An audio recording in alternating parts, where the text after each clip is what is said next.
Started off as a PG podcast, but then Devin just kept on dropping shits and fucks, and now... That's right. We are live. The ghost faced himself, Brandon Tanev.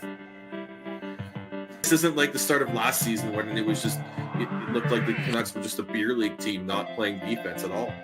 And just before Chris goes, no, I'm kidding, Chris, you can actually go now. No, hold on. We had to give more time for coming on late. So.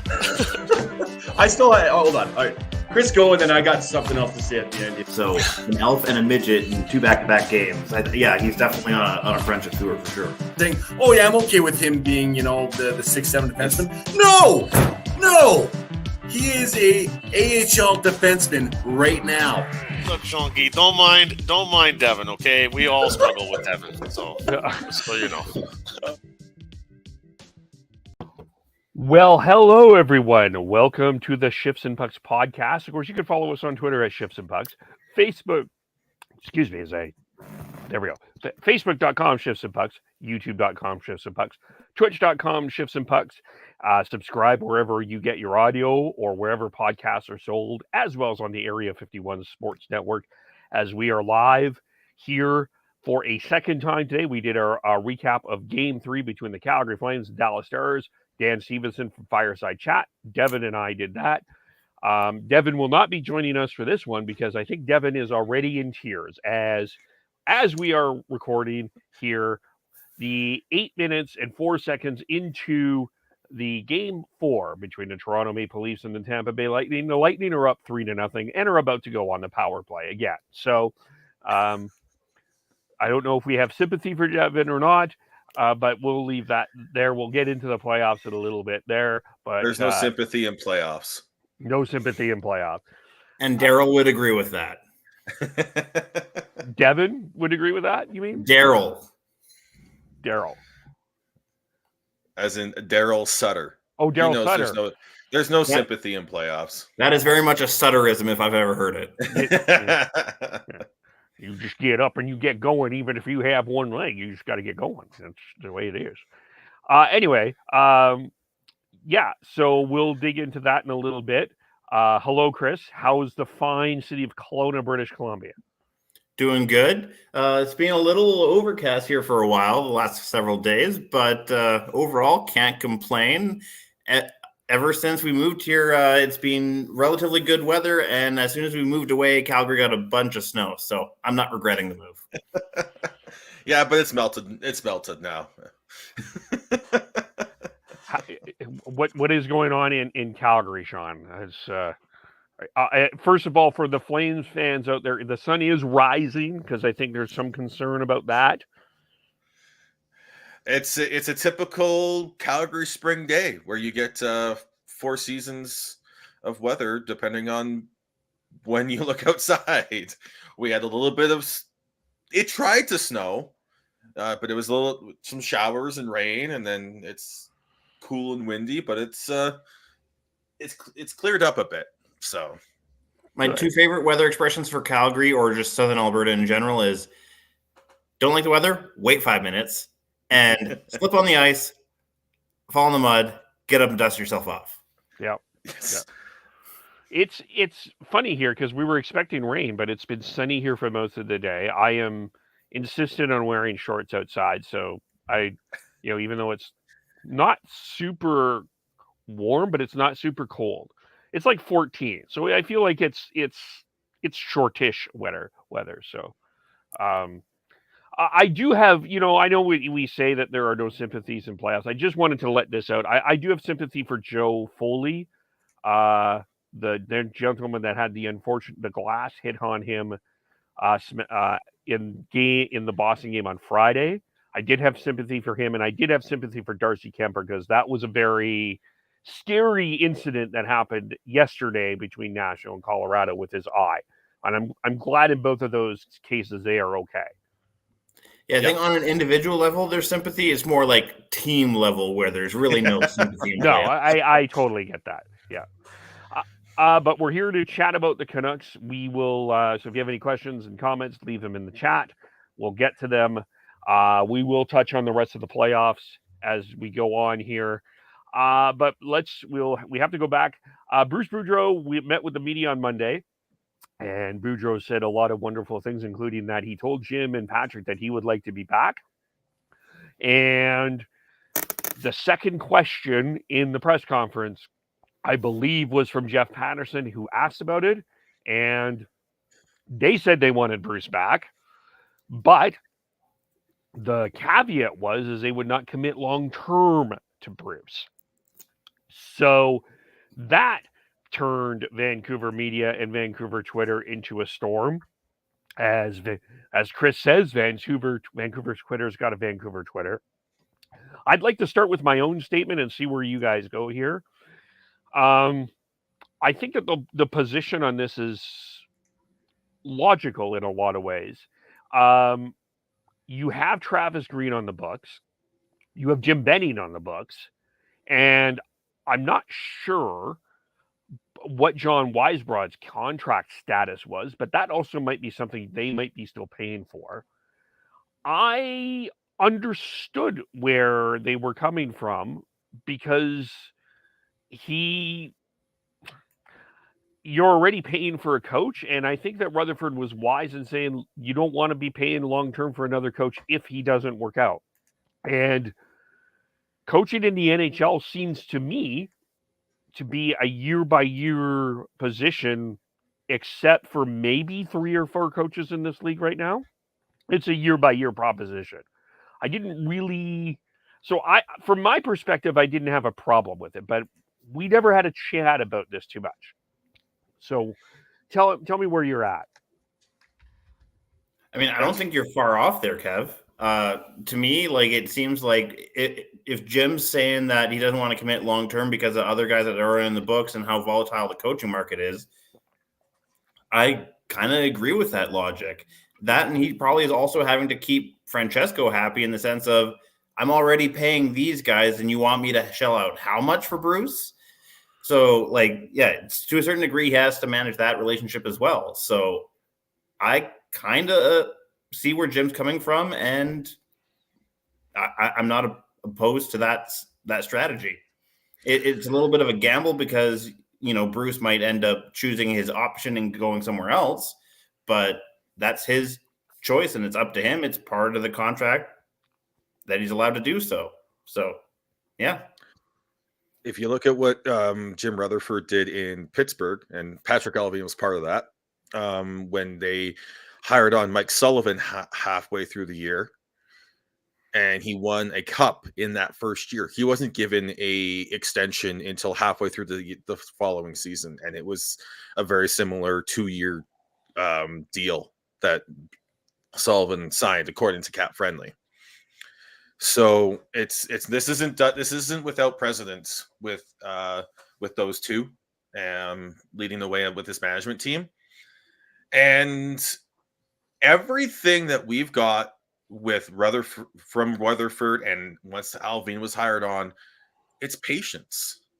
It's taking as much time as you can conceivably take to make a decision before doing so. We didn't see any rash trades in this season because of the even though there was a new sheriff in town. They made 3 trades at the trade deadline, trading away Tyler Mott because they couldn't find a contract that made sense for them long term there. And then they also they did the Hamonic and Dermott trades.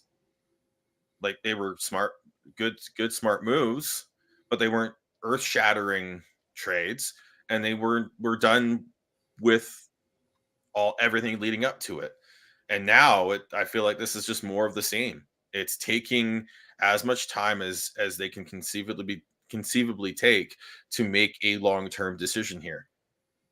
Because, yeah, you've got Travis Green on the books, Jim Benning on the books for the next couple of years. Do you really want to go down that road with another until you're absolutely dead certain that it's the right choice long term? I think that's fair, and and I honestly think Boudreaux will be back, unless like his dream job with the absolute perfect situation drops into his lap, I think he's back. So what you're saying is if the Maple Leafs lose this series and they blow up the franchise, he'll get his chance to coach in Toronto like he probably wants to. Yeah, I honestly think that might be the only job out there that would entice him away from the Canucks. That, and I also heard rumblings about his connection with Fletcher in Philly. That is. I'm not saying how likely it is. I'm just saying I've heard rumblings that it might be a possibility. Philadelphia is going to throw money at the problem, and they need to have a complete rehaul and rethink about what that organization is about.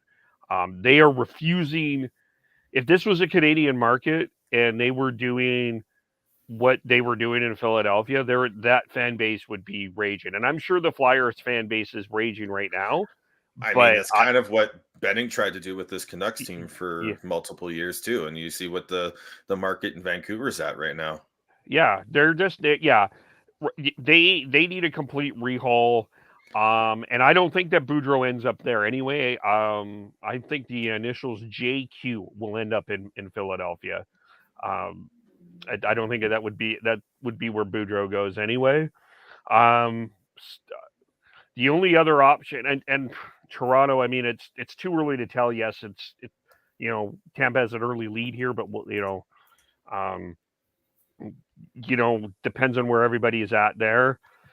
There's a lot of other decisions out there. I mean, the other option maybe could be Vegas, but that's a messy situation that I don't know if you don't know where. Talk about a team that's going to throw money at the problem there as well. Yep, exactly. So you're dealing with,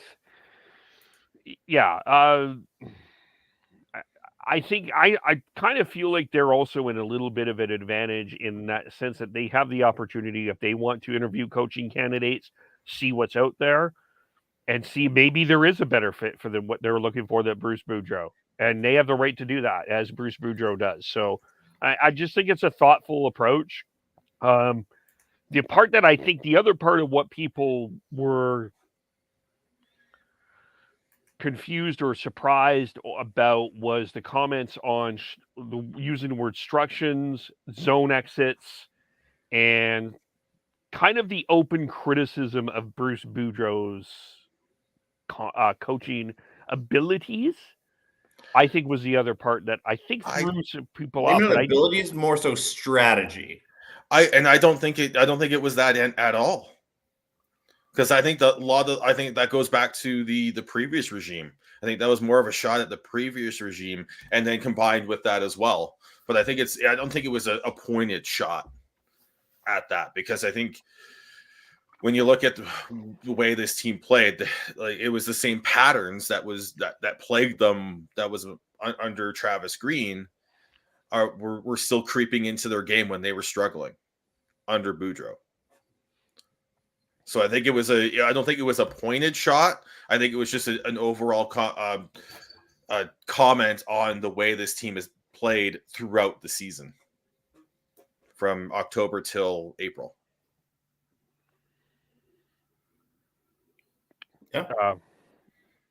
Yeah.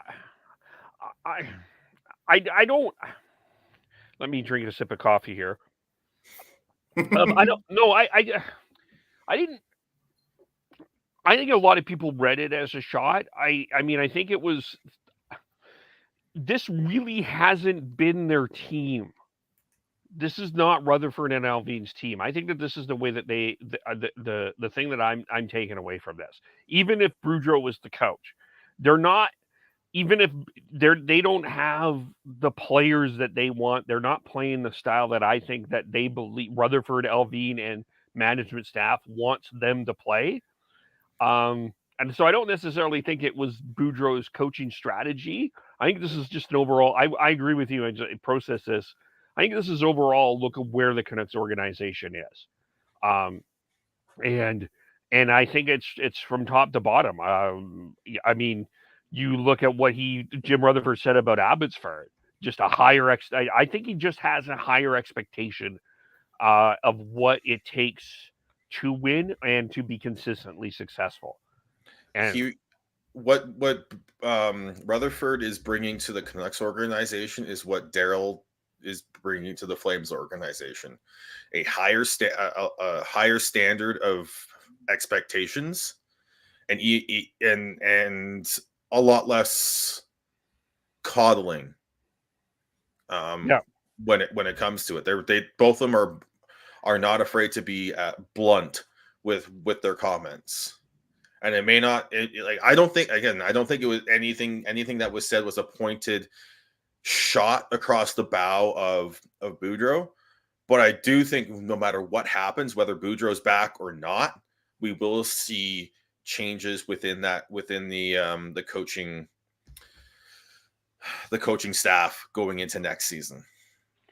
Yeah, I agree with you, Sean, in the sense of like what Rutherford and Sutter both brought is like that old school, like institutional knowledge of what it takes to succeed.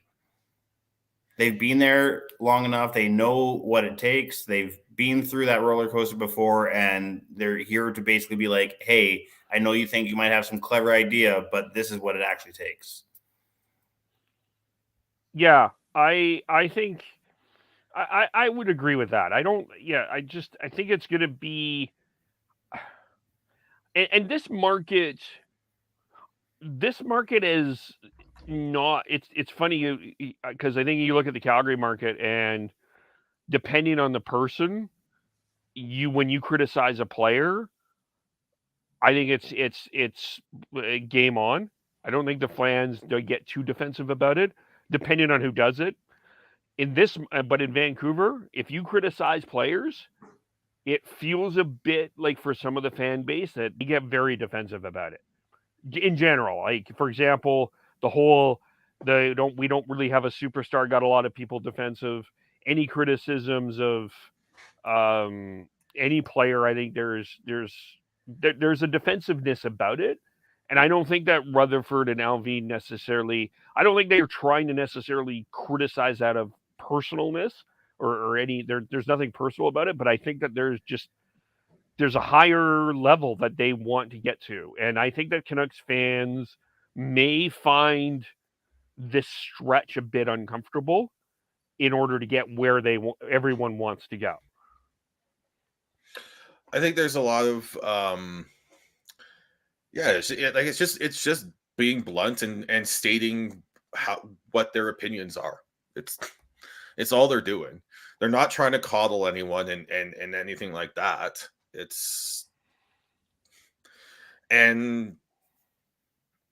But like I said, I think there are going to be changes, and there's going to be players that are moved out that people like, and players, and I think, as I said, I think there's going to be coaching staff changes no matter what happens with Boudreau, because that's the thing.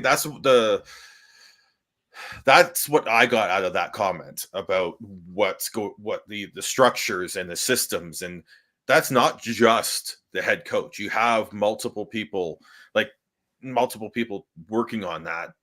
To end the season, the Canucks had Scott Walker as an assistant coach. They had Jason King as an assistant coach, Brad Shaw as an assistant coach, Kyle Gustafson as an assistant coach. Even after getting rid of Nolan Baumgartner off, they still had a significant amount of people there, and I do wonder who's safe there. Does Bruce feel like he's got the right crew there if he wants to come back? I think that's a significant question. Let alone do Allvin and Rutherford and that management team feel like the right crew's there? And that's probably where the negotiation is still taking place, and hence why an extension hasn't been signed yet. Remember how long that Brindamore contract took to get done, because he was trying to make sure that his assistants were being taken care of? I wonder if there's some details there as well, like maybe not in that specificity, but like who his staff's going to be, and who has say on that, and who, yeah.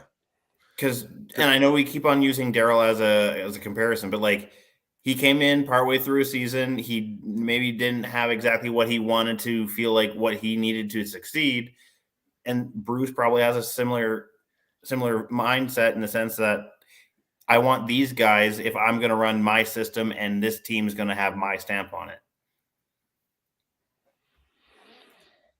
Yeah, I agree. And I think the other thing is that, and there's an old saying is, if you think like a fan, you're going to end up being one in the stands. And I appreciate it. Look, great end of the season run for the Canucks. All of that was great, but I do think good on Rutherford and Allvin to recognize, and staff to recognize that there were still things that needed to work on it, and they didn't come out and say, yeah, we were satisfied. Everything is great and everything is hunky dory. They do know that they're going to still have to be better. And I know that also probably rubbed people a little bit the wrong way, because I think there was, look, the energy in that building. Tyler talked about it when he went to the Ottawa game. It was a lot more energy there than there's been for years, especially since I've lived here. But I think that was good on Rutherford and everybody in the staff to recognize, it still needs to be better. I will back that up because I was at that 7-1 game. Right. Yes, you were at the Vancouver Calgary. I was remembering the recent one that Tyler was at. Yeah, that's fair. Yeah. I was just backing it up saying I could even see that when I was at that game, even if it was earlier in the season before, obviously Bruce was on a roll at that point, but I feel like there's maybe still some doubters as far as whether it was a new coach bump as opposed to something that was more sustainable.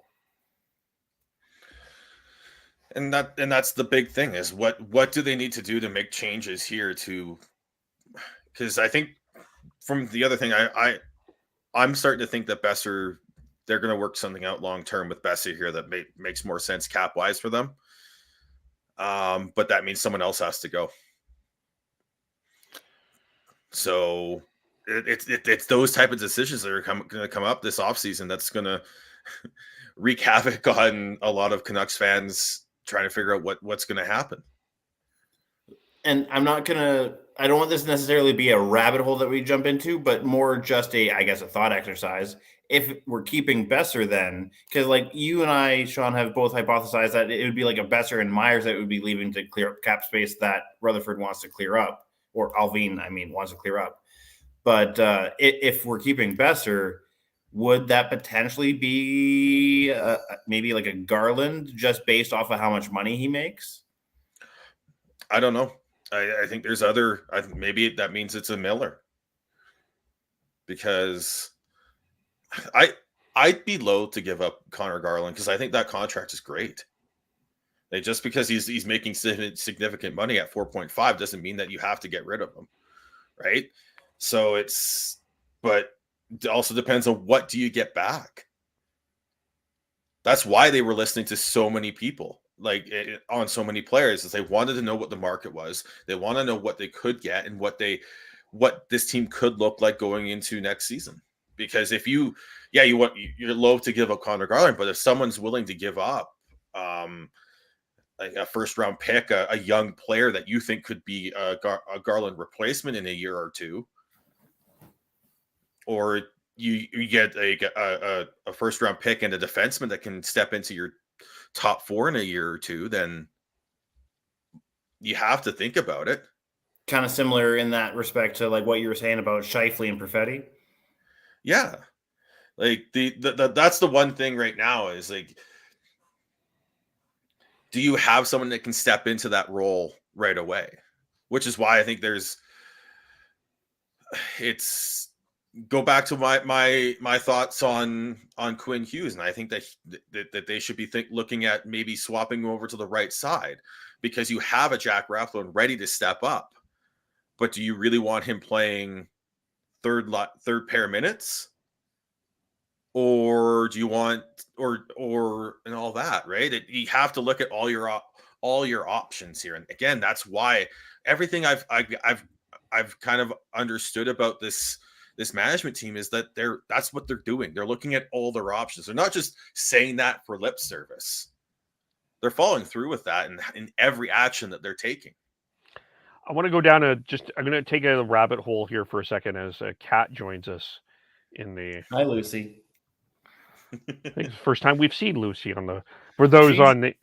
She's typically the recluse, so I'm actually quite surprised.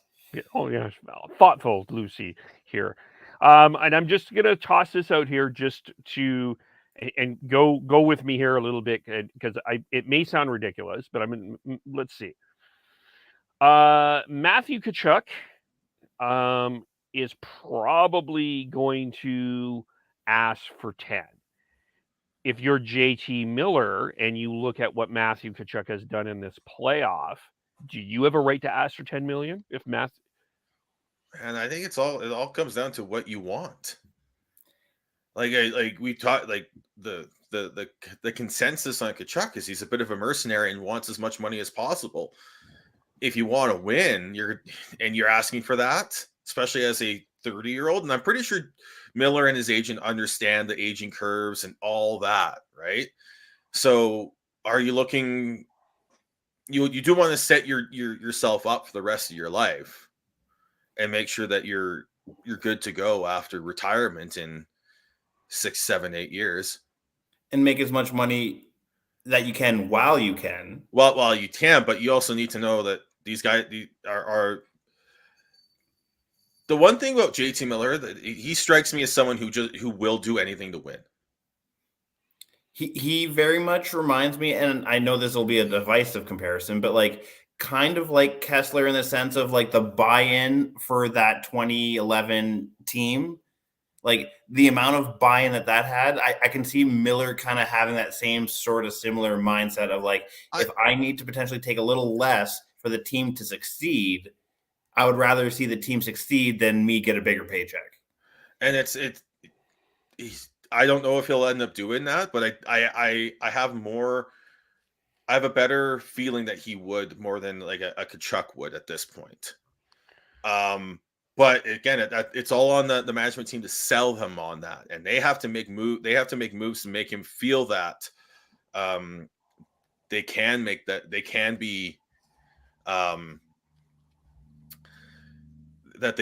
can be taking that next step and becoming a playoff team, and then and beyond that, before you can even remotely entertain that. But could he ask for it? Yes. I don't think he's getting that. I don't think anyone's giving him that as a 30-year-old next year. If he was 3-4 years younger, totally different conversation. But the fact that he's approaching 30, yeah, the likelihood of actually getting 10 is not high. But I see where you're coming from with that initial question, Kevin, in the sense that like he's essentially just based off of performance is on par, if not has outpaced Tkachuk this season in what he's shown and what he's capable of. And especially like when it comes to like times that really matter, like sure, Tkachuk has fought in the playoffs, but other than that, he's been fairly invisible in the playoffs so far. So like, I imagine Miller would be more of a guy that's kind of like a Justin Williams, throw everyone on your back, Mr. Clutch style style player. Obviously that's more of a presumption because he hasn't had a lot of playoff experience in his career just due to where he's been when he's been. But that's kind of the feel I get from Miller. I do think there would be maybe 3 teams that I could see tossing 10 at him. I don't think a lot of teams would, but I could see a few teams tossing 10 at him. If that's the case, though, and if he wants 10, I said my limit was 8.5. I think then you have to look at, and Rutherford said it. If it's unreasonable, we have to move on from him. And I think everyone understands that with J.T. Miller. Like the age and the contract, I think I can see that going either way. I would suspect Tanner Pearson's probably is. I don't suspect he will be back. I think Tyler Myers is still on the board as a guy not back. I think Horvat, that's a tough situation. I think Besser right now, it's tough. I think he's going through a lot, and I think that the Canucks would rather keep him and work that out. And I guess it depends on where you're at with everybody else in terms of youth and development. But yeah, I would think my three that I think chances are high that are gone are Miller, Pearson, Myers. I would agree.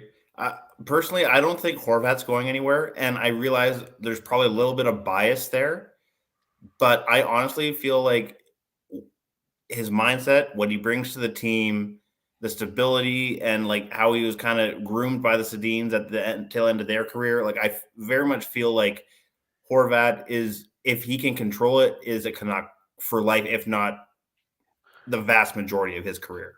The thing with Horvat is I think he'll see where this team is at next year. I think if he he'll sign a deal late. He'll sign an extension with the Canucks late next season, or like right after the season's done, depending on where they're at, or they trade him type deal. Again, you have to make non-emotional decisions here, and I think that's one thing he has to do, because I think he's frustrated not playing in the playoffs. He's a competitive guy as well.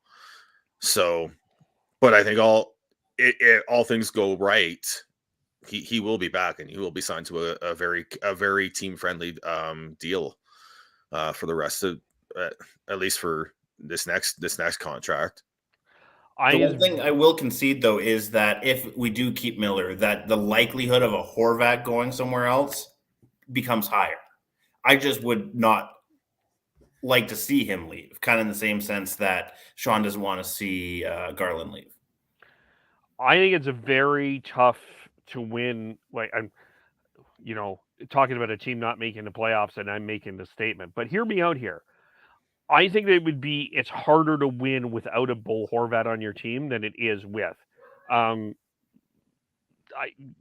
they didn't make the playoffs this year. I just think you need a Bo Horvat type of center to win. It's similar to what Michael Backlund is in Calgary, and I would argue similar to what Ryan Nugent-Hopkins is in Edmonton, and other, even maybe, like, those are the two visibly easily. Even a Philip Deneau in Los Angeles. Like, I don't know if I would put it, like, it's just kind of one of those two-way quiet centermen that does a lot of different things really well. May not get you stats. He may not get any awards for his work, but he's the type of guy that you can win with. And it's hard for me to, unless you get a Bo Horvat type of center back, it's hard to make that trade. Yeah, I don't see him like I think, as we said, they're listening to everything here, but I think it would take a lot, and I think he is someone. Again, it all comes down to what this team looks like next year, and how if they can they can build off of this late season run. If they can build off of this late season run and become a playoff team, yeah, I think you're going to see a lot of players buy in, and led by Bo Horvat. But because you've got next season, you've got Miller and Horvat needing new deals. Dermott needs a new deal. You have Ferland's salary come off the books after this upcoming season. And then you've got Neil Höglander's going to need a new deal if he's still part of the team going at that point.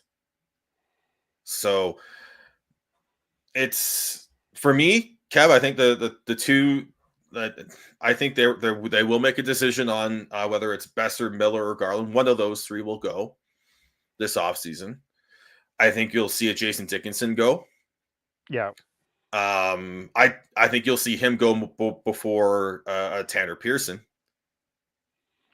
I just don't know if Pearson is. I think Dickinson, I feel, skates a bit better than Pearson. That's why I put Pearson there. But Pearson has proven to be a more has produced and been more effective than a Jason Dickinson has. He's a clutch middle six guy. Yeah, listen, I think Tanner Pearson is the most underappreciated Canuck in this market for sure. But I wouldn't be surprised if Pearson's gone. I wouldn't be surprised either. I just think I think Dickinson goes before Pearson. I would agree with that logic. I forgot, to be honest with you, I almost forgot about Jason Dickinson. I'm sorry. And that would be why. Like, Because I think you would at 2.65 for another 2 years, I think you can sell someone on that. And I think even if you're bringing back someone who a similar player who maybe fits the style a bit better or is a defenseman type deal. yeah. And then I think we're gonna see. I think it's the end of the road for Tyler Myers in Vancouver. Again, 2 years left at $6 million. Even if you retain a couple mil, and just get and get like a pick back, that's your cap flexibility there. So, it's, and then you've got choices to be made, and I think. No, Kevin, you said that you think that Höglander's not in Bruce Boudreau's good books. I think part of that is that higher expectation more than anything else. Bruce knows that for Höglander to stick and stay in the NHL, he needs to produce offensively, and he as good as the underlying metrics put Höglander with the puck possession stats, the shot attempt stats, and all that, he wasn't producing. So I think it's there is that higher standard that even Bruce was holding the team to. And I think there needs to be, and I think there needs to be a bit more competition overall for spots on this team.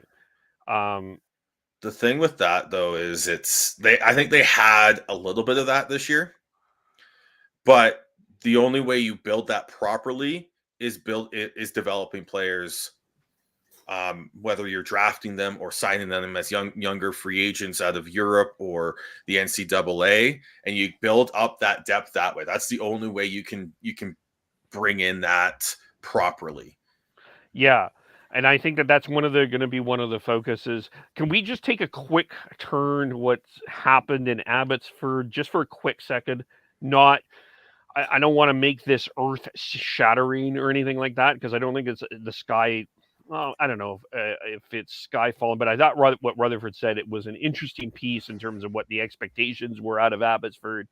But overall, they had a losing streak that ended them going to Bakersfield for the playoffs. They got eliminated rather quickly after, I think that was expected they were going to be in a longer run. I think they had expectations to go for a while.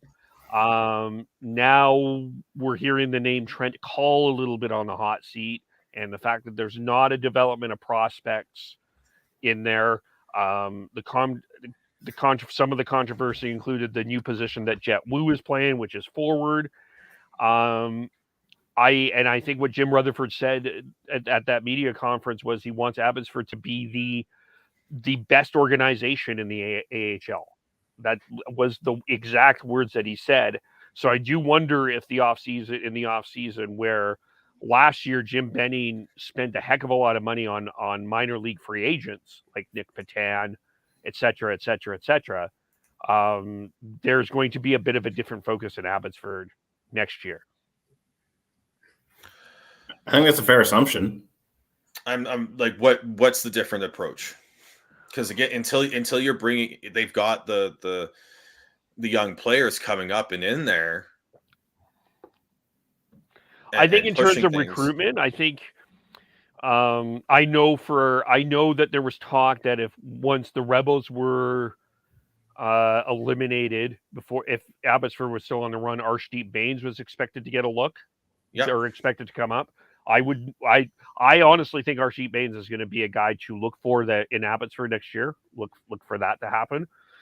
He's not having a great season or great series in Edmonton right now, but that's a whole other thing. I still think, and I think that they will try to find some younger free agents, not the veteran minor league free agents, some younger guys to fill that roster. In Baines' defense, though, he's playing the stacked Oil Kings right now, so I'll give him a little bit of. No. I'm not. I'm just stating the fact. They haven't scored a goal yet.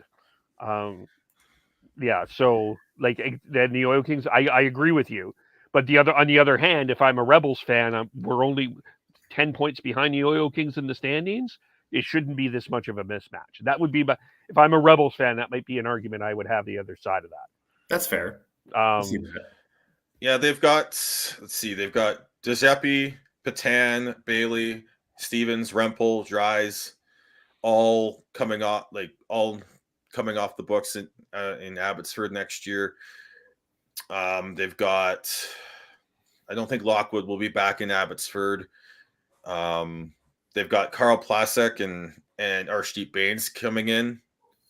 Are you suggesting Lockwood would be up with the Canucks then? Okay. I think should. he'll be a fourth liner on the Canucks next year. So is this on the assumption that likely Sutter is not back? And I know that they play wing versus center, but I mean, Sutter wasn't even part of this team this year, and Lockwood played his way up there. Fair. After they traded Mott. I think Mott, you're looking at I think that fourth line probably stays the same. I think they're looking to upgrade in other spots here. Either that or one of them goes, but I still think Lockwood's probably there, because I think the other thing with Lockwood, I think there's some third line potential there with that speed and his willingness to play physical. I think there's some third line potential there, and he's only 23, so there's still a few years where he can continue to develop and learn how to play at the NHL. As far as Sutter goes, I wonder if we see the retirement possibly. I wonder if they find another spot in the organization for him. That's my guess. Is I see him being someone that if he wants it, to do something like a player development role similar to what Chris Higgins is in right now. I was about to say maybe if Higgins gets a promotion, he takes Higgins' old spot or something like that. And speaking of Abbotsford too, they had nothing but good things to say about Ryan Johnson. Yeah. I don't think I was about to say that Ryan Johnson's not at the issue at that. I don't think anyone is talking about him. But there was a lot of criticism pointed towards Trent Cull after what happened, and I'm not in Abbotsford. We'll probably do some sort of Abbotsford recap there. But I can't comment to what Trent Cull's role is. But I do wonder if they go with a younger team. Well, I think the hot seat for Cull was more fan driven than management driven, as far as I understand it. Because you got Rutherford has said that he did a good job getting the players ready to play for the NHL team. Okay. That is true. I think remember management for the Vancouver Canucks saying decently good things about him. So and the thing about that, and like the question about player development, I think is fair to a point, but I think a lot of that comes down to the drafting of like the lack of talent he had to work with. Like you look at the players that played in Abbotsford. I don't think there was any there. Like you got Zach McEwen up there, and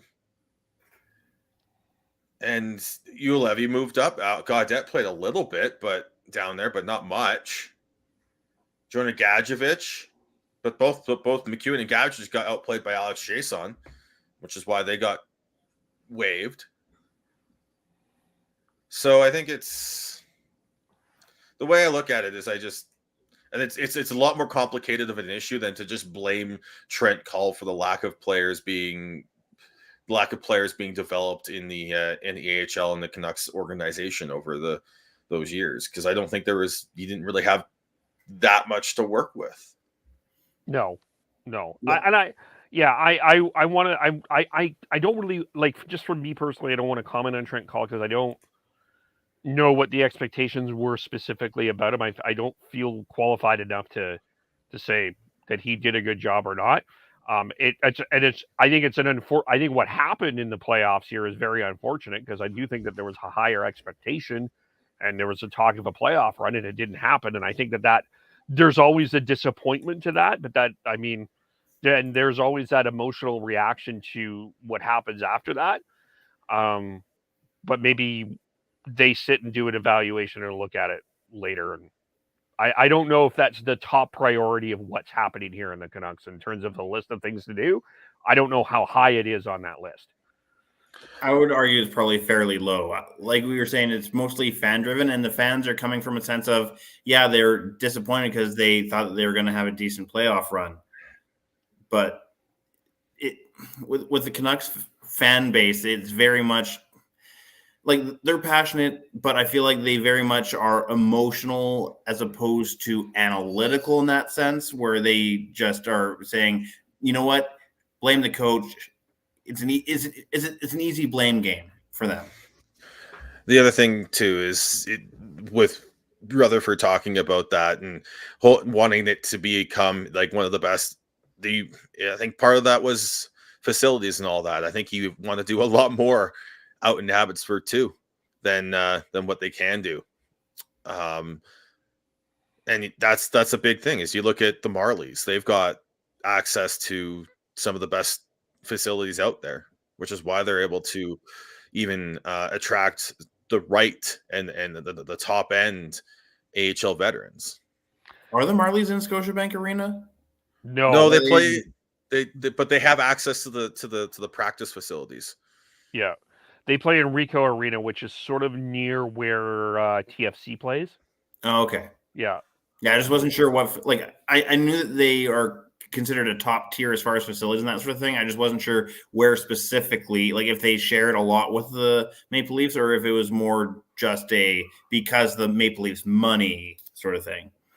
Now, what I do wonder, and on that note, I do wonder if the next radio rights or TV rights deal or whatever comes up with the Canucks and may have to include that you're broadcasting Abbotsford Canuck games as much as possible. Because I got to be honest with you, like I don't want to criticize any radio stations here, but the fact that it's easier to watch a Toronto Marlies game in this market than an Abbotsford Canucks game is a little bothersome. Did you mean listen as opposed to watch? Because I feel like Sportsnet carries on SS now. I can get a Toronto Marlies game. I can't get an Abbotsford Canucks game. I maybe it's just my lack of understanding on how the video rights for AHL works, but I thought it was very league controlled and you had to go through their one specific provider. No, well, the Marlies are on Sportsnet. Yeah, well, I think teams can go out and get their own ones, and because the Marlies have like we're talking about a team at 1 year in, right? Yeah, true. And they didn't know what who would actually pay for that type deal when you don't know what the interest would be. And the last time there was an AHL team in Abbotsford, it didn't go well. So and you can have all those arguments about why it didn't go well. We all know why it didn't go well. It's a Flames team in Canucks country. It wasn't going to work. But when you're talking about money and all that, people are going to be a little more aren't going to be willing to dole out money for that.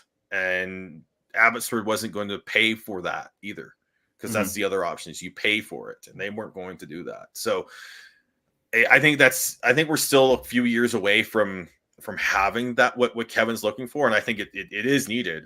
But I think we're still realistically a few years away from getting there.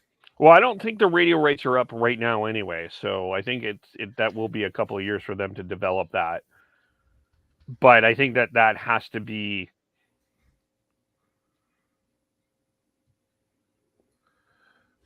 I'm just looking it up here. I'm trying to figure out because I thought they were up soon, but I've got a Daily Hive article up from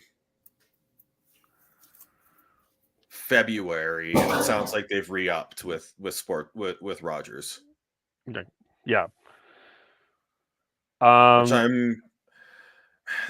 Which I wish we had more competition in this, because I'm just so fed up with and I want competition from outside of Bell and Rogers here. because you need to have that. I think that it just feels like if you're not Toronto, you're an also ran, unfortunately. And just on a side rabbit note, definitely noted in the playoffs here. Definitely noted how they're covering Toronto as opposed to Edmonton and Calgary. They are having extended Leafs post-game coverage. They're not giving the same to Edmonton or Calgary. And it's that's the feeling that, like, yeah, I agree with you. And I honestly think it's starting to really wear on the rest of Canada. Like I'm not one of those guys it's like, I really think that people are getting bothered by it. Outside of Toronto, I think everyone's getting fed up with it, and unfortunately, we're not going to see anything change until after the 25-26 season, because that's when those rights are up. Yeah, and if NHL's smart, they'll split it like they've split the American. And I really hope by then we have another player other than Rogers and Bell. Yeah. I just, that's just what my observation has been. Is City TV under one of those two umbrellas? City TV is Rogers. Okay. Rogers. I guess maybe Global would be the next biggest player in Canada? Global's the only terrestrial one left. But Rogers and Shaw merged. Is it Shaw that owns Global? Yeah. Oh, so technically it is Rogers. And that's why it's going to have to be you have to hope that maybe a streaming service comes in looking for it. Yeah. Maybe it's just me and what I'm watching, but I'm not seeing that it's like there seems to just be a lot of focus on what the Leafs are doing, and just not even the Oilers. I don't feel that they're I don't feel that they're giving it remotely enough coverage of what's going on. Like, I understand, just based off of population, it is going to skew further east. But yeah, with 2 out of the 3 Canadian teams being in the West, I totally get where Kevin's coming from as far as they deserve to have more coverage. But Rogers is playing to the population base that's in Greater Toronto. This is why I just wish that the local coverage was not Rogers as well, in terms of whether it's radio and or TV. Actually, that's an interesting comment from Richard there. Do you think I always forget how to pronounce it. DAZN, yeah. Do you think DAZN would potentially dip their foot in that? Is DAZN who would technically own the rights to DAZN though here in Canada? Is that Bell? Don't think so. Because I have the NFL package, and I have the NFL games, and it's always because they broadcast on CTV, but it seems to be Bell. Well, no, the thing with the NFL package is what they show is just the terrestrial streams. They just piggyback off that. I think it's when they're losing the EPL rights, but when they did, they had their own setup there. So that's fair. Okay. I don't watch enough soccer regularly enough to understand that one. But they have lost they have lost the EPL rights. Okay. And EPL got picked up by, was it One Soccer? It's the company that owns One Soccer. Okay. So One Soccer will be able to carry it then by I guess. I don't know what the setup is, but yeah, it looks like And especially and not to go down a gopher hole here, but with how successful the Canadian men's national team has been lately, I feel like that's going to be a huge thing for One Soccer to be able to develop their brand, getting the EPL rights on top of that. Yeah. So we've been down a gopher hole and a rabbit hole so far. Yeah. I could, but I mean, yeah, I think someone needs to take a step in. I do agree with you. Just I think that the whole point, and I just in terms of Abbotsford, I think it would be great to get more local coverage here on this team. Um, I think if they're smart, that's the problem with the AHL one is like you have to pay for it.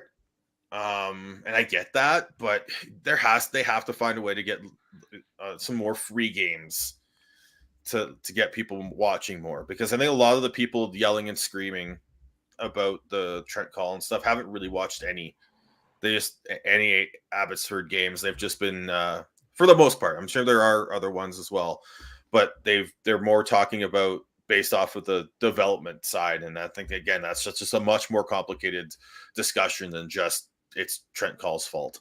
Yeah, fair. The other issue that came up, and I thought Patrick Johnson did a really good article on this, is Jim Rutherford announced that the media lounge is going through a revamp. And they also announced that they're looking for a new practice facility. The challenge is where. And that's going to be, but I think that's going to be an interesting conversation that happens in this city here in Vancouver, around here. And I think it's needed. I don't think that Rogers Arena is old. And I'm not saying that they need a new arena. I'm not saying to go over there, but I do think the idea of just revamping things and updating things is not a terrible thing. The question is where the hell you put the practice facility to play in a place where there's not a lot of space to begin with here. Like it's, I know it would take away from where Cirque always shows up, but what about that Concord empty lot that's sitting right next to them on False Creek? Maybe. To me, it's an empty lot. Like, why not utilize that? But haven't they also potentially talked about like the Plaza of Nations, Edgewater Casino site as well? Yes. Yeah. That was part of the Benning era. Well, no, that was part of what they were talking. Patrick Johnson was writing about. They talked about that, and I think that there will be. They'll find a place. It's not going to be ideal like a Columbus or an Edmonton where it's connected to the to Rogers Arena, but well, the two sites I just listed off, like they might not be connected, but they're like a block or two away and are easily walkable. Yeah. And to me, that would be like the most ideal. And like with Kevin bringing up the fact that like Rogers Arena is, starting to show some age, but it's not nearly like Saddle Dome level in that regard. But just based off of that location, I would not be surprised if it's like a Madison Square Garden type approach where you're throwing millions and millions into constantly renovating the building to keep that same spot. Because for the Canucks, like you can't beat that spot. Like it's right on the SkyTrain. The SkyTrain named that station based off of that. Like to me, it just seems like such a prime location that the Canucks can't really move out of there. There was someone suggested International Village, which is pretty. Is there enough open real estate there though? Because a lot of condos and whatnot. Obviously to house all the athletes, but then like even since then, there's been a lot of stuff going up since the Olympics. Wait, where are you? Are you thinking Olympic Village? Are we talking about the same area? I'm talking about, as you head, towards, where the cinema is. So when I get off the SkyTrain coming from Burnaby, I turn right into International Village. Is that what you're talking about? Sorry. When you said International Village, I was thinking, the Athletes Village. Sorry. Yeah. As far as that mall where the theater is, like, if you wanted to go like what Calgary did with their East Village, where it's like maybe taking like a less ideal kind of sort of scuzzy area and try and revamp it into like a newer spot that's more happening and has more investor interest in that sort of stuff, that might be an idea. I'm just not sure how much they would have to move to make that happen. I just wonder if there's a way. Like my thought was, there's not a lot going on in that actual mall. I wonder if there is a way to find a way to put a rink in there. Are you talking about as a replacement to Rogers Arena, or are you still talking about the practice arena? Practice facility. Okay, yeah. Yeah, I can see a practice facility there. I like I was saying, I don't see Rogers Arena ever moving from that spot for the main Canucks team. But as far as a practice facility, I could conceive that being a possibility. I'm not sure how likely, but I could see it being a possibility. There would be a debate about gentrifying that area for sure. There would be a huge debate about that. But that's why I brought up the whole Calgary East Village sort of comparison, because it's very much a similar regard in that sense. Yeah, but that's going to be an interesting thing going forward. Richard asks, what about Pacific Coliseum? I have a hunch they're going to. I breaks my heart. They might tear that down. There's only so much land in Vancouver, and it's. I remember having discussions about where they should have where they should have they got a new stadium, like outdoor stadium for if things fall apart for the Lions, because like BC Place is great and all, but it's just too big for the CFL and too big, and honestly too big for MLS at this point, and at least in Vancouver. So yeah, because the upper bowl is perpetually just tarped over. Yep. And they're not even selling any. Like I heard from what I've heard with the Lions, no selling of the upper bowl at all this year. They are moving the sidelines. Just not to go on a quick CFL tangent.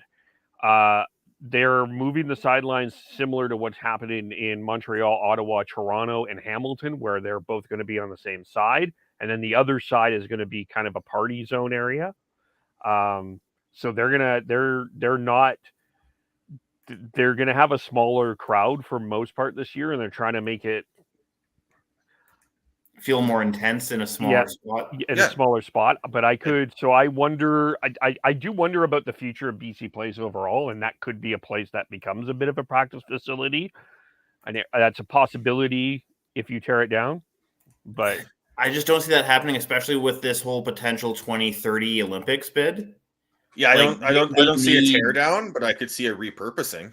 Maybe, but you need that capacity for an opening and closing ceremonies. Yeah. And then there's also talk that Vancouver wants to get in on that some of those FIFA World Cup games that are coming to Canada too. Oh, and the big thing with that one is you'd have to put real grass in there. So, and yeah, we've now gone down a rabbit hole and a well, insert rodent of your choice. A water hole. We went down a water hole. But let's get back on track here. Well, no, because the reason I brought that up is I do think that all that is going to impact whatever the Vancouver Canucks need to decide in terms of a practice facility, is what happens with both the Lions and the Whitecaps going forward. Because I do think there's got to be a discussion of some sort of new stadium going forward. And I wonder where about the Giants seem to be in a pretty comfortable place right now in Langley, but I think they're in it. I think they're not. I think they're safe in Langley. I don't think they're moving back into Metro. I kind of wish that they would personally, but that's just me because it's a far commute for me to go to a Giants game. But I fully agree with Kevin in that regard. Like, it broke my heart knowing that you can't, as a Canucks or just a general hockey fan, if you want to go watch some minor hockey that's not like, kids level, like that still has some gusto to it. The fact that you can't go watch the Giants for, around $20 a ticket anymore. It's just they're getting more crowds out there, and they can sell the family environment out in the burbs. Yeah. Yeah. Honestly, No, I think I wouldn't be surprised if we see the Hitmen. Well, the Hitmen have already started to do that. They're not there. They were playing some of their games out of the one of the arenas on the Cecina Reserve for this year as well as last year. Was that mostly pandemic related as it opposed started to out that way, fan but they level? still did it a little bit this year too. Okay. And I think like we talk about tarping off the top, like that's what the Hitmen should be doing. You should be trying to fill that lower bowl until you have to open. It's actually what the Sounders do in Seattle. They will tarp off most of the Lumen Field for most games, and then open it up for specific ones. And then they still, and then it creates that demand until people realize that you can't get tickets, and then yeah. Just watching the Oil Kings during their playoff run, and they're playing in Rogers up there. It's kind of tough to watch. It's a very empty, and it's a weird feeling, because that's a good team, and people should be watching. But it's probably a pretty good crowd, but it's because you're in Rogers. Yeah, it doesn't look good. So that's why going to junior games in small towns is way better. Yeah, a lot more fun. The only two other quick things. There were some changes in the scouting department. I just think that's part of the overall philosophical change there. The offer sheet thing that Jeff Merrick brought up on 32 Thoughts yesterday, I think is a bit confusing, because I mean the offer sheets are after the draft, and Sean and I were talking about this off air, Chris, but I don't know if there's an RFA that the Canucks are. I don't think that there's one out there that you give up a first and a third, and just from an entire philosophical approach here, it doesn't make sense to me that you would give up draft picks when you want to build through the draft. Yeah, like I just don't foresee, like I know like a successful one happened with Kakanemi, but like there's so many other situations where RFA offer sheeting has not worked out that I just don't really foresee it being an actual likelihood. It's more of a like a buying a lottery ticket chance of actually working, as opposed to a surefire strategy for a team that wants to build. I feel like the threat of an offer sheet is more effective than the actual offer sheet for most of it. That being said, the issue that Jeff Merrick brought up is that the Canucks reacquired their third round pick for this upcoming draft, but that draft's done and toasted before free agency opens, when you can sign RFAs to offer sheets. And yes, the Canucks do have I think all of their picks for the 2023 draft. But is there someone out there that you think it could be really good, and to give up the opportunity of a Connor Bedard if you're giving up a first and a third? I don't think so. And I know it's a crapshoot when you're trying to save a pick for a lottery pick when you don't even know where you're going to be there at, and if you're planning not to be, but shit happens. Look at Chicago. They didn't plan to be a lottery team this year. Yeah. Look at San Jose. Look at Ottawa. It's you look at that, and so you don't, unless you're getting a surefire game changer that's going to make sure that you're not in the lottery. I don't think it's worth to think about that at this point. Let alone and then the only way you would do that is if you've already stocked up on other picks because you've traded away, say, a J.T.Miller. So I look at that and I think that was just I don't know. Either I don't understand the rules properly, or that was just a bit of a mistake from Rogers and Friedman and Merrick, because I think there's some incorrect information there. But I also look at who's available and like, is there someone that you're going to go after that makes sense and would sign a deal that fits it within that range, which is, I believe, is like low 4s to like very low 6s. So yeah, I'm looking on Jeff if he's clarified anything on his Twitter, and he has not. So, we'll see. We'll see maybe tomorrow. Anything else on the Canucks we need to get into? The draft lottery is on Tuesday, but so I guess we'll know what position that they're in. The 0.5% chance that the Canucks can move from 15th or 16th? 15th to 5th. So I think you can only move up by like 10 places. I mean, winning it would be amazing because then you'd have a chance at one of those. Are they both Czech defensemen that are they're sort of in that 3 to 8 range? Yeah, there's two Czech defense. Yeah, and Seth Yuri is his name, his first name. And then you got Matthew Savoy and Connor Geekie. There's Shane Wright. There's Logan Cooley. There's a good high 6. Yeah, but for sure. But Wright's not going down to like 5th or 6th. So no. But I'm just rambling about the draft. Sorry, I'm not saying that the Canucks have a shot at Shane Wright. That's not what I'm saying. I mean, Shane Wright is the consensus. I'm 99.2% certain he's going 1. But he may not have had like a stellar draft year, but no one else has really taken the mantle from him. He hasn't had a bad one either, is not what I'm saying, but he hasn't had one that everyone's like, just like, all right, yeah, he is. He didn't blow people away. He just was decently solid. He didn't have to. No. But I also do like Logan Cooley and Matthew Savoy. I do like those 2 forwards for sure. But is it closer? Maybe, but I still think you go with Shane Wright. I still think Shane Wright's the consensus number 1 pick. Yeah.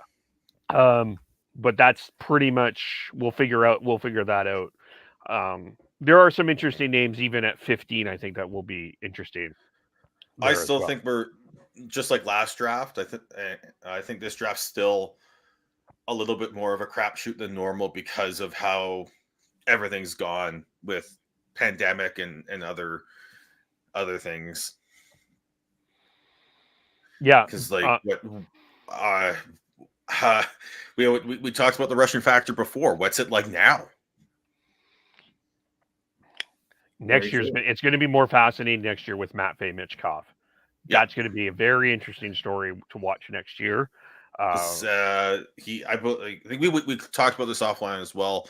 According to Elite Prospects, I believe he signed until 25-26 or something like that with SK St. Petersburg, the same team that Podkolzin came from, and that a Russian UFA got that is a bunch of teams are after Andrei Kuzmenko.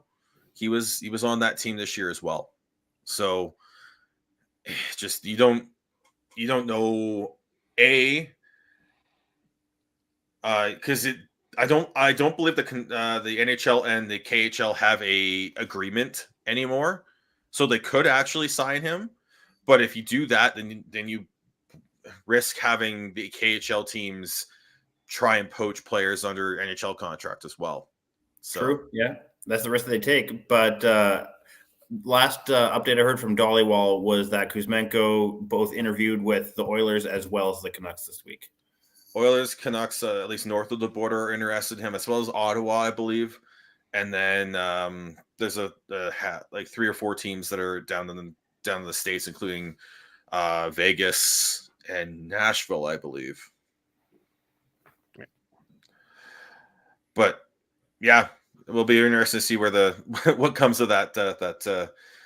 I'm fully expecting Canucks to draft. What, 15th, 16th? I don't. Yeah, where they are. Yeah, I don't suspect that there will be any changes there. I'm curious who gets the first pick because I'm just waiting for the jokes of Shane Wright playing in a building that is smaller than where he played his junior career. Or if Montreal indeed gets to pick first overall in their own building. Yeah, that'd be great. Yeah. Or if it's Columbus because it was Chicago's pick. Oh my gosh. Oh wow. That then turns officially into one of the worst trade in history. That surpasses the Doug Gilmour trade as one of the worst trades in history.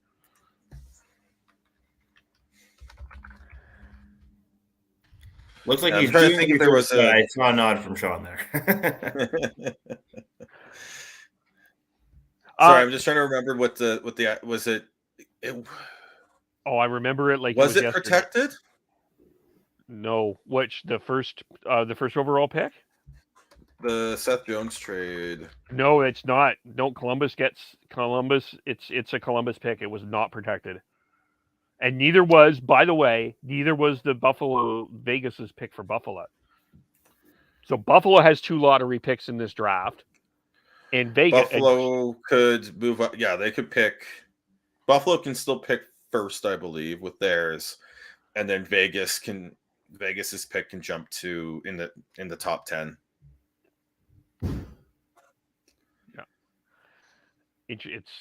Yeah. So that for that reason, I think the lottery is interesting for that reason, and not necessarily from a Canucks perspective, but from everyone else. But just to move on to the playoffs, we now are at. Let me make sure I have this right. 1, 2, 3, 4, 5. We are now at 5 teams that have played just 1 goal. 6 teams, sorry, that have played 1 goalie in the Stanley Cup playoffs. As Eric Shalgren has now entered the game, he has entered the chat. As Tampa Bay is now up on Toronto 5-0.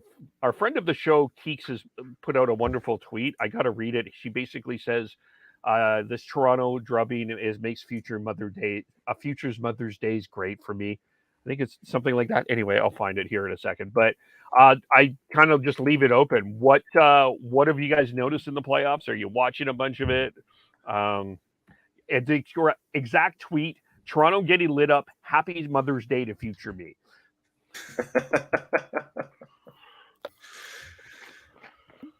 I haven't been able to watch too much just with how my work schedule has been going, but I definitely have caught some games. Unfortunately, it tends to be the more boring ones as opposed to like these blowouts. But no, I've been decently entertained. I've been pretty happy with how the games have gone overall. I think the biggest one is you just like. By the way, that first round pick in that Chicago Columbus trade is protected. Where I read it wasn't, so maybe I'm okay. I could be wrong. If Chicago wins any of the lotteries, and the pick goes into being a top 2 pick, then it moves over to being a 2023 first round, which could be even worse for Chicago. Yeah, you almost give. I almost wonder not to go down a actual hole, because we have been on a number of different holes. But you almost wonder if I'm Chicago, even if it goes top 2, I would say, okay, fine. Because there may be a better 2023 player than later in that lottery draft than there is in this one. Maybe. Like I said, yeah. But I don't know if they can do that, though. They'd have to renegotiate the trade, which I don't think they can. The trade is the trade. Oh, right. Okay. So yeah, they would be 2023. Oh my gosh. Can you imagine if it's Connor Bedard? Then it gets worse. Yeah. So, but yeah, with the playoffs, I think the biggest question is, what the fuck is goalie interference? We don't know. Nobody does. We've never known. It's all subjective. I haven't even seen the one from today. But we had another coach's challenge for goalie interference that is causing controversy because you had in Game 1 Rangers Pens, you had the Kako goal that got called back, which I think they got right. Then you had the Nashville and Colorado, and then Calgary and Dallas. Both okay. I think they got the Nashville one correct. I think the Flames one is more borderline. The funny part about the Flames one is that they ended up calling a goalie interference call penalty on the Flames like a minute later in a very similar like play. I'm like, I don't understand. So I think right now that's the biggest. If TSN still had the rights, they'd be doing what is goalie interference song, just like how they did the puck over glass back in the day. Well, to me, I think the big story is the number 3, the amount of goalies going down. We had Ranta go down. We had former Flame, former Canuck Louis Domingue join the conversation with spicy pork. Igor Shesterkin got pulled. Mike Smith did a tremendous acting performance in Game 2. Tremendous, just a beautiful performance. I think that what when you guys talk about Italian soccer players, was that close to what Mike Smith did? Was that close to what you're talking about? Oh yeah. Okay. He sold that like an indie wrestler.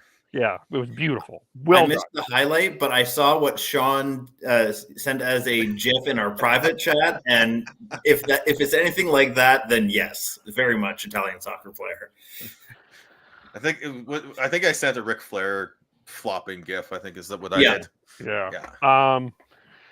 Yeah, that is one story. The amount of blowouts has been quite something. Like there's been 2 overtime games, but there's been lots of blowouts so far.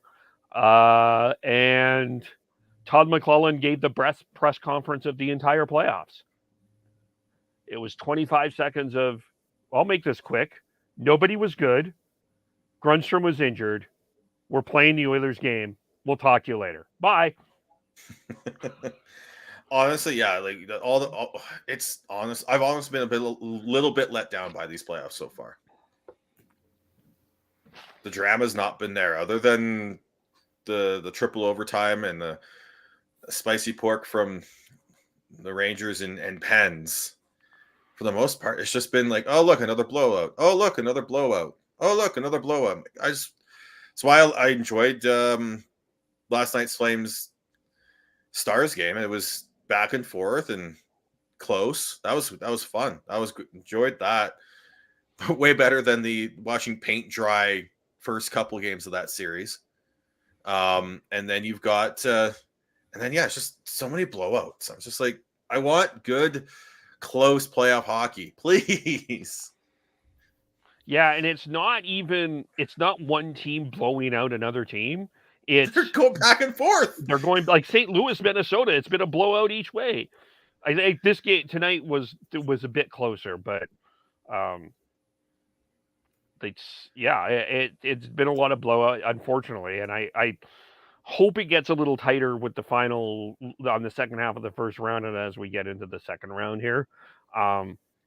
But I think the condensed schedule is having a play on the goaltenders' wear and tear for sure. I think that having a lot to do with it.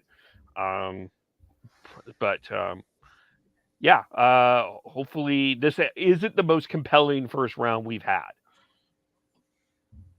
Definitely not in comparison to like last year where it blew everyone's brackets out of. But it also looks like we're going to get a lot of we're going to get right now Tampa's blowing out Toronto, so that series isn't going to go 2-2 unless they collapse in the third period. That series doesn't go 2-2. You had Carolina win the first 2 games, and Boston's crawled back. Minnesota St. Louis is tied. So I guess, does that make up for it for you, Sean? That if these series at least go to 7 games, even if they are built on blowouts, does that kind of make up for it? Yeah, it has that. Like to right now, I've been disappointed, but it does have. There's still potential for some fun, some fireworks and everything going into like the second half of these series. You go into tomorrow and you've got I think take Florida. Honestly, I see them coming back with a vengeance next game. Talk about a series that had like blowouts both ways again. I still wonder if Washington ends up winning that series. Dave. Well, I'm saying take Florida tomorrow. Okay. Yeah. Then you got Pittsburgh and the Rangers, and that's been the best series by far in this first round. Colorado's probably going to sweep Nashville. Yeah, kudos to Connor Ingram for trying. I did in my bracket through NHL.com. I did give Nashville 1 game, but the likelihood of that is not looking too hot at this point. And then you've got Flames in Dallas, which has been unfortunately a bit of a snore fest for the most part. It's just wake up, Calgary. Like Calgary needs to start playing their own game. They're playing Dallas's game. Yeah. They're letting Dallas muck it up until and get into their heads. Kachuk's supposed to live rent free in other teams' heads. Not let Klingberg live rent free in his. Yeah, he's got to stop his fighting for sure.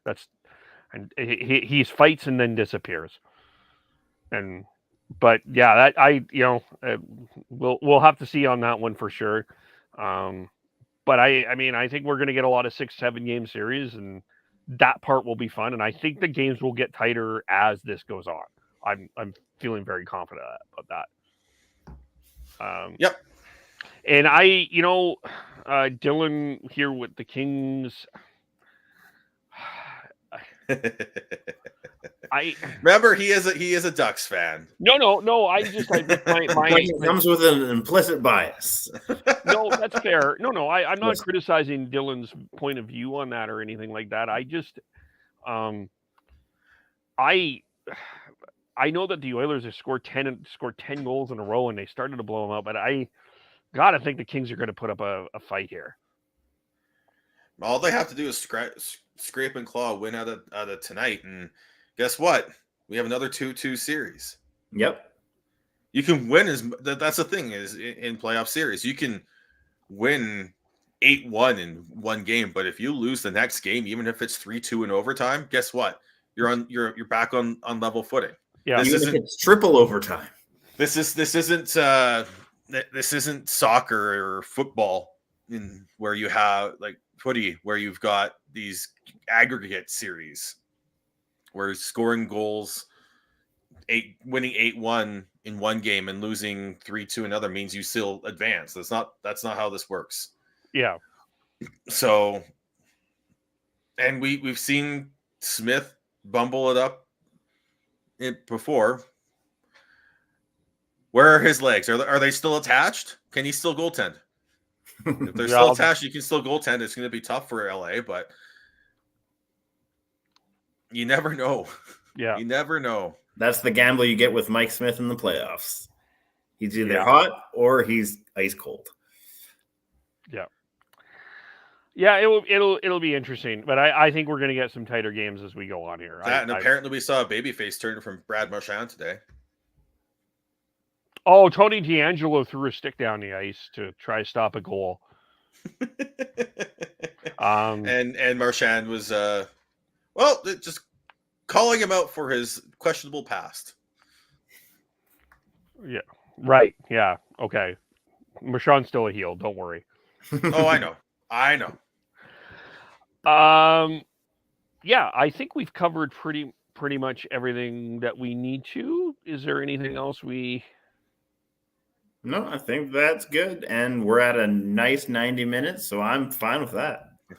So in terms of Canucks coverage, we are probably going to, unless something significant happens, we're probably going to be focusing a little bit more on broader NHL things than the Canucks at this point, just because I don't know how much more that we could talk about the same thing over and over and over again every week. Please, no more. Are we going to trade J.T.Miller or not? We'll just wait Chris, until it are we? happens. I don't know. Yeah. But we know that there will be stuff to talk about, and we'll be there for it. But right now, it's kind of the last official Canucks. We're entering the dog days of summer. And it's not even summer. The dog days of whatever this weather is. Well, when I say that, I just mean off-season chat. Yeah. At this point with the Canucks, we'll see. But how do we follow everyone? We'll leave it here. I am BeardedConnect03 on Twitter. I'm at Schneids on most social media.